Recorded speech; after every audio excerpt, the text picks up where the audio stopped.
નર્મદામાં 3 દિગ્ગજો આમને સામને છે, જેમાં ચૈતર વસાવા, દર્શના દેશમુખ એક તરફ છે, જ્યારે સામે છે ભારતીય જનતા પાર્ટીના સાંસદ મનસુખ વસાવા. વિગતવાર વાત કરવી છે, ચૈતર વસાવાએ શું ધડાકો કર્યો છે તેની. વૈષ્ણવજન તો તેને કહીએ જે પીડ પરાઈ જાનાને રે. નમસ્કાર, આપ જોઈ રહ્યા છો નવજીવન ન્યૂઝ અને હું છું આપની સાથે તોફિક ગાંચી. આદિવાસી નેતાઓ અત્યારે સામે આવેલા છે, જેમાં મનસુખ વસાવાએ જે પ્રકારે એક નનામી પત્ર તેમને મળે છે અને ત્યાર પછી તે આરોપ લગાવે છે કે આમ આદમી પાર્ટીના નેતાઓ તોડપાણી કરી રહ્યા છે અને તેમના સાથે ભાજપના કેટલાક લોકો પણ સંકળાયેલા છે. અને સામે આવે છે ધારાસભ્ય ચૈતર વસાવા અને તે મનસુખ વસાવાના જે પ્રકારના આરોપ હતા તેના એક પછી એક જવાબ આપે છે અને માંગણી કરે છે કે પુરાવા આપો, અન્યથા પરિણામ ભોગવવા માટે તૈયાર રહો. આ મામલે ગરમી હતી અને તેના વચ્ચે નાંદોદના ભારતીય જનતા પાર્ટીના મહિલા ધારાસભ્ય દર્શના દેશમુખ પણ હવે સામે આવ્યા છે, જે એક લાંબા સમયથી રાજકારણમાં છે અને તેમણે પણ મનસુખ વસાવા પર પ્રહાર કરતા કહ્યું છે કે લાંબા સમયથી મનસુખ વસાવા તેમના પર આરોપ પ્રતિ આરોપ લગાવી રહ્યા છે. તે ધારાસભ્ય બન્યા છે, પરંતુ આ સાંસદ તેમને ધારાસભ્ય તરીકે સ્વીકારવા તૈયાર નથી અને તેમણે ત્યાં સુધી કહ્યું હતું કે તે પોતે આ સાંસદ મનસુખ વસાવા છે તેમના સામે ધરણા કરવાના હતા, પરંતુ પ્રદેશ કક્ષાએથી તેમને સૂચના મળતા ના પાડી અને તે કારણસર તેમણે આ ધરણા મોકૂફ રાખ્યા છે. અને હવે દર્શના દેશમુખના સહયોગ અને ટેકામાં આવ્યા છે ધારાસભ્ય ડેડિયાપાડાના ચૈતર વસાવા.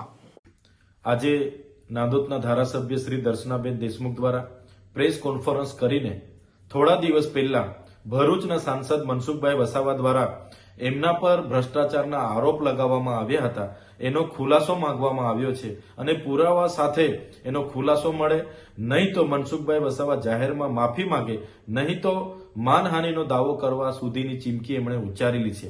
ત્યારે 3 વર્ષથી દબાઈને રહેલા દર્શનાબેન દેશમુખજી આજે મોડા પણ જાગીને એ સાંસદ સામે બોલવાની એમણે હિંમત બતાવી છે.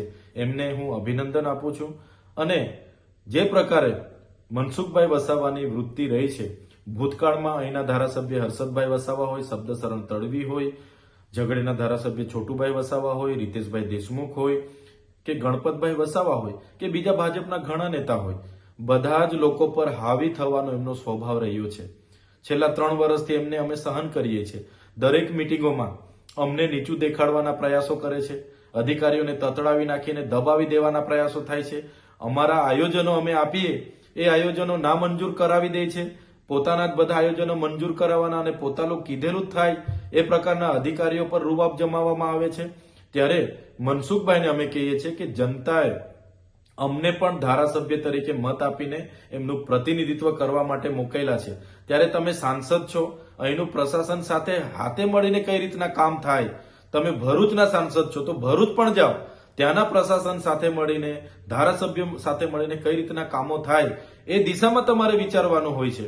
તેની જગ્યાએ અમે તમારી હરીફ છે એવું માનીને તમને અવારનવાર અમારા નામજોગ અમારા પર ભ્રષ્ટાચારના આરોપો મૂકો, વાણી વિલાસ કરો, ખોટી ટીકા ટિપ્પણી કરો, જાહેર મંચ પરથી હમણાં અમારા નામજોગ તમે ભાષણો કરો. આ વ્યાજબી નથી.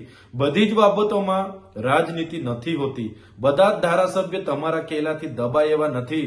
ત્યારે 3 વર્ષથી દર્શનાબેન દેશમુખ એમને સહન કરતા હતા. આજે એમણે ખુલાસો માંગ્યો છે.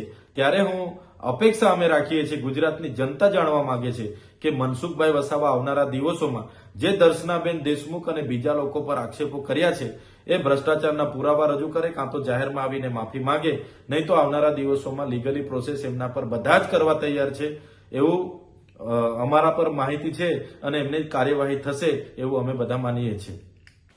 મનસુખ વસાવા અવારનવાર અધિકારીઓ પર તો ક્યારેક ભારતીય જનતા પાર્ટીના લોકો પર તો ક્યારેક ચૈતર વસાવા પર વરસતા હોય છે, ગુસ્સે થતા હોય છે. અને જે પ્રકારે તેમણે એક નાનામાં પત્રને લઈને જ આ તોડ પાણીના આરોપ લગાવ્યા છે, ત્યારથી આ નર્મદાનું રાજકારણ છે તે ગરમી ભર્યું છે અને ચરમસીમા પર પણ પહોંચ્યું છે.